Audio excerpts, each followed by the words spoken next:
குடியாத்தம் அடுத்த ஊப்பரப்பள்ளி கிராமத்தில் உள்ள குல்ஷெனி ரஃபாஃபியா ஆஸ்தான தர்காவில் 28ஆம் ஆண்டு சந்தனக்கூட ஊர்வலம் அதிவிமர்சையாக நடைபெற்றது.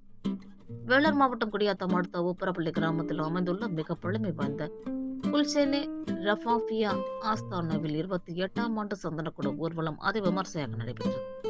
முன்னதாக வெள்ளிக்குளத்தில் சந்தனக்கூட ஊர்வலம் மேலதாளங்கள் பான வேடிக்கையுடன் அதிவிமர்சையாக நடைபெற்றது.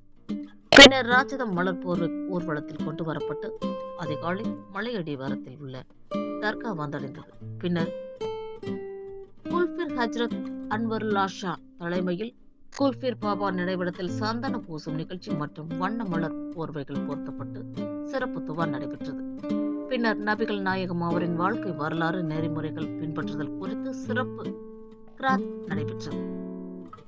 இதில் ஹஜ்ரத் குல் மக்தூல்லா ஷா, ஆற்காடு நவாப் சையத் அஹ்மத், சையத் ஹபீப், அமீன், நியாஸ், ரஹீம் ஆகியோர் தலைமையில் பக்தர்களுக்கு அறுசுவை பிரியாணி அன்னதானமாக வழங்கப்பட்டது.